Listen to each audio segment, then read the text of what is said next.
नमस्कार मित्रांनो, नैतिक कन्सल्टन्सी.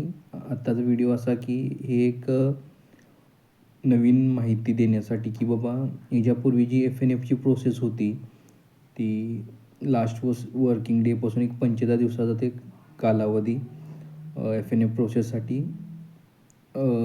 कंपल्सरी एक स्टँडर्ड रूल असायचा बऱ्याच कंपनींचा की बाबा लास्ट वर्किंग डेपासून जो बी व्यक्ती रिझाईन देतो त्यांना लास्ट वर्किंगपासून जी फॉर्मॅलिटीज असते की बाबा एक्झिट फॉर्म भरला जातो, त्याच्यानंतर सबमिशन जे काय आहेत कंपनीचा ॲसेट मीन्स लॅपटॉप किंवा ID वगैरे सर्व गोष्टी जी कंपनीचे ॲसेट आहेत ते त्यांना रिटर्न करायला लागायचं आहे. ओके. आणि तुमचा FNF ही लास्ट वर्किंगपासून 45 दिवसाचा हा कालावधी असायचा. त्याच्यानंतर तुमची जी फुल अँड फायनल सेटलमेंटची अमाऊंट ही तुमच्या अकाउंटमध्ये क्रेडिट केली जात असे.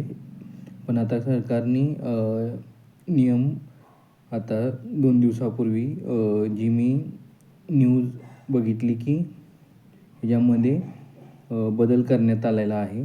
ओके. त्याच्यामध्ये तुम्ही जर रिझाईन दिले तर त्याची सेटलमेंट तुमच्या 2 दिवसात सेटलमेंट ही करून देणार आहे कुठलीही कंपनी. याच्यापूर्वी असं असायचं की तुमचं लास्ट डेपासून ते 45 दिवसापर्यंत जो कालावधी आहे त्याच्यामध्ये तुमची फुल अँड फायनल सेटलमेंट ही दिली जायची. याच्यामध्ये कोणकोणत्या गोष्टी कन्सिडर केल्या जायच्या की बाबा तुमची लीव ज्या आहेत ते एनकॅशमेंट केली जायची. देन तुमचा जो काय अदर बोनस वगैरे काय असेल तो तुम्हाला त्याच्यामध्ये सर्व गोष्टी तुम्हाला त्या फुल अँड फायनल सेटलमेंटमध्ये दिल्या जायच्या. अजून काय तुमची नोटीस पेडची सॅलरी वगैरे ह्या गोष्टी तुम्हाला FNFच्या स्वरूपात तुम्हाला फुल अँड फायनल सेटलमेंट ही दिली जायची. प्रोसेस हीच राहणार आहे, फक्त तो जो कालावधी आहे तो 45 दिवसापासून जो पूर्वी स्टँडर्ड रूलप्रमाणे असायचा किंवा 30 दिवसाचा काही काहींचा कंपन्यांचा असायचा.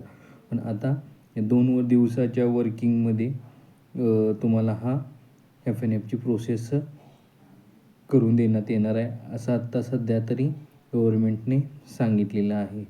ओके. धन्यवाद.